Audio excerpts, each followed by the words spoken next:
النهاردة هنعمل مع بعض وصفة الغريبة الدايبة الناعمة زي بتاعة اللي بنجيبها بالظبط من عند محلات الحلواني. هنعملها زيه بالظبط وهتطلع معانا ناعمة جدا ومش مشققة ولا فرشة قوي مننا في الفرن ولا اي حاجة. دي معظم الاخطاء اللي معظم الناس ممكن تكون بتقع فيها. يعني في الفيديو ده هنعرف ازاي نتجنب كل الاخطاء ديت، او ازاي بمعنى اصح ان احنا كمان نعالج اي حاجة او اي مشكلة نقع فيها، ازاي نعالجها وتطلع معانا بالظبط زي اللي بنجيبها جاهزة. شايفين لونها اصلا فاتح ازاي وحلو؟ عايزه اقول لكم فعلا بنحطها كده بتدوب في بقنا. شايفين دايبه ازاي؟ يعني دوبانها دوت وتفضل كده ناعمه كده تدوم لكذا يوم.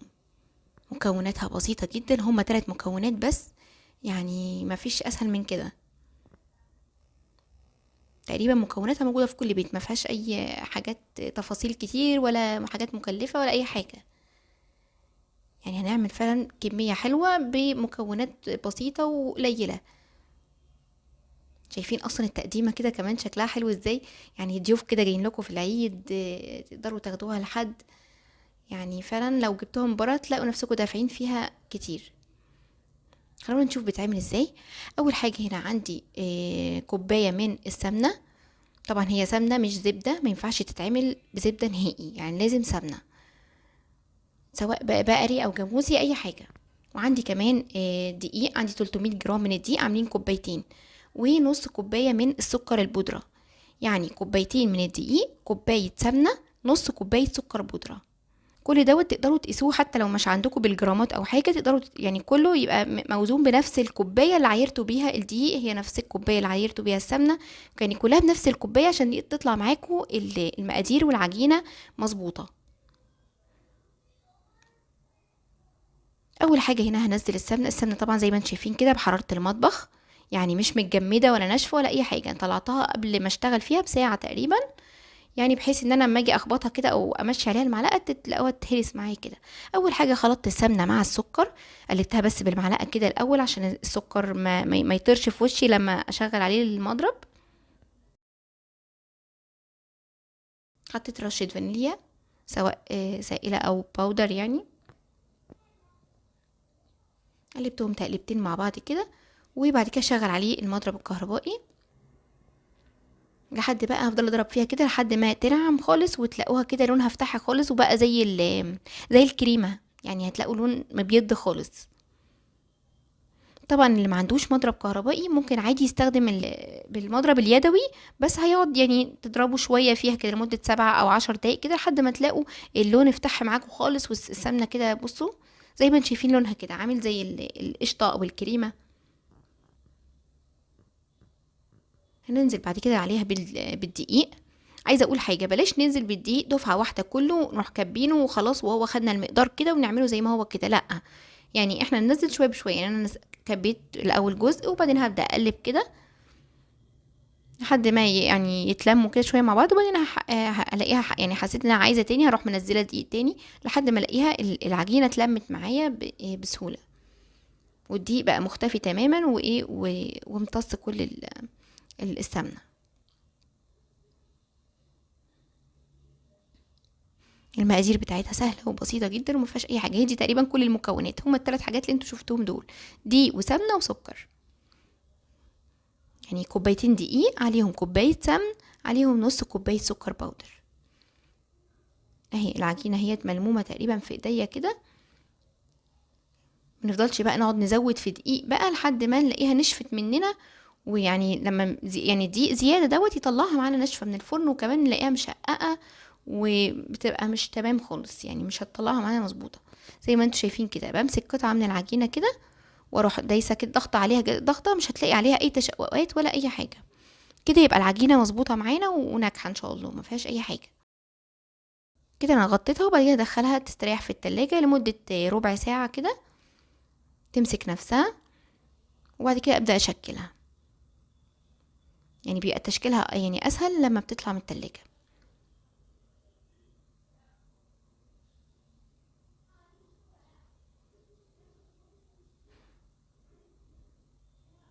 ابدا اكورها كده كور صغيره، تبقى يا دوبك على ايه، على قد قطمه البق كده، ما تبقاش لا هي كبيره قوي زي كحكايه كده ولا قرصه ولا بتاع، لا تبقى يا دوبك على قد قطمه البق.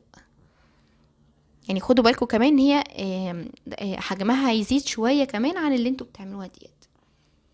يعني دي كده هي لما تدخل الفرن هتلاقوها زادت حبه كمان. حاولت اعملهم كده المقاسات كلها قد بعض، طبعا انا سايبه بينهم مسافات عشان زي ما بقولك كده هتزيد شويه، فهتلاقوا ايه عشان يعني ما فيش حاجه تمسك جنب التانية او كده. عندكم بقى فستق، عندكم لوز، عندكم سوداني، اي حاجه يعني لمسات اخيره كده دي بتاعتكم بقى. في حاجات تانية برضو بيزينوا بيها كده عند محلات الحلواني، اللي هي الحاجات زي اللولي كده الصغنون اللي بيلمع المسكر دوت، برضو ممكن تحطوه. يعني دي حاجات بس مجرد انها ايه تزينوا بيها الغريبة. يعني طبعا الصينية يعني انا هي مش لاصقة، يعني انا محتاجتش ان انا ادهنها دهنة زيت او زبدة او حاجة. انا رصصهم بقى، وبعد كده انا طبعا بعد ما رصصت الصينية بتاعتي دخلتها التلاجة تاني ترتاح حوالي ربع ساعة او تلت ساعة، عشان ما يعني اي كوكيز ما بحبش اروح مدخلاه او اي عجينه بسكوت او كده ما اروحش مدخلها على طول في الفرن، لا دخلها التلاجة تمسك نفسها شويه. عشان لو دخلتها على طول وهي كده على طول بعد ما اشتغلت فيها ورحت مدخلها الفرن هلاقيها فرشت قوي وساحت وبقى شكلها يعني بقت واسعه بزياده ومش هتبقى مظبوطه خالص. دخلتها طبعا على الفرن درجه حراره 150، من 150 ل 160. هسيبها تقريبا هتاخد حوالي ربع ساعة او اقل. يعني بتفتحوا كده تتابعوها كده، طبعا مش بمجرد ما انتوا بتدوسوا عليها، لا احنا بندوس عليها نسيبها حوالي ربع ساعة ونروح مطلعينها، او 14 دقيقة او 13 دقيقة، يعني في التقريب دوت كده. ما نطولش عليها اكتر من كده عشان ما نلاقيهاش شققت. شايفين دايبة ازاي وناعمة، وكمان لونها فاتح من تحت ومش محمرة ولا اي حاجة، نفس اللي بنجيبها جاهزة بالظبط، يعني مفيش اي فرق نهائي. كمان ده انا عملت شكل تاني اهو، عملتها زي كده الحلزوني كده، او اللي هو الشكل البيضاوي شوية، وحطيت برضو فستقية كده فيها، يعني شكل تاني للغريبة. بس يعني بسيطة جدا وما خدتش مني وقت خالص، دي في 10 دقايق بنفسي خلصت الوصفة، وما فيش اسرع من كده بصراحة.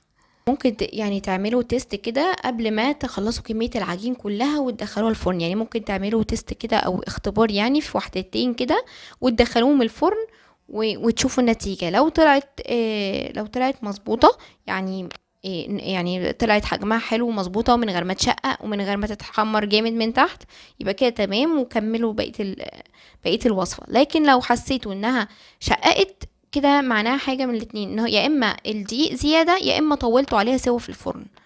طيب لو لقيتوها بقى فرشت وبقت واسعة كده يعني بقت عاملة زي الكحكية او القرص كده في الفرن، ده معناه ان انتوا زودتوا في السمنة يعني بزيادة. ساعتها ممكن انتوا تصلحوا باقي العجين بانكم تدوا مثلا معلقة دقيق او حاجة لو هي سمنتها زيادة.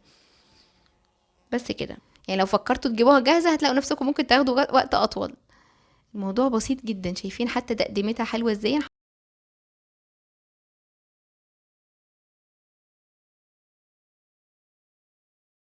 حطيتها كده في اللي هو الورق بتاع الكب كيك الصغير،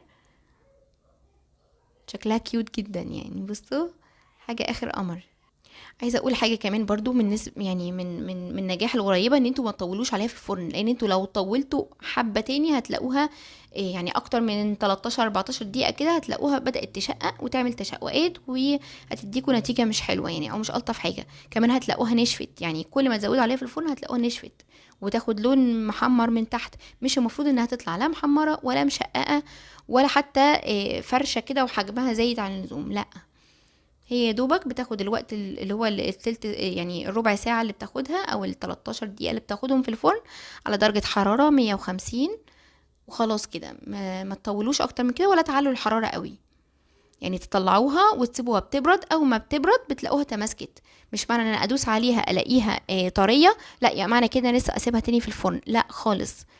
يعني طبيعي ان انتوا هتلاقوها طرية اصلا، او ما تطلعوها هتسيبوها بتاع حوالي 10 دقايق او ربع ساعة هتلاقوها نشفت لوحدها وبقت تمام. اتمنى تكون الوصفة عجبتكم النهاردة، ويا ريت تطبقوها بقى وتقولي رأيكم في الكومنتس، وما تنسوش تشتركوا في القناة وتعملوا لايك، واشوفكم على خير في فيديو جديد.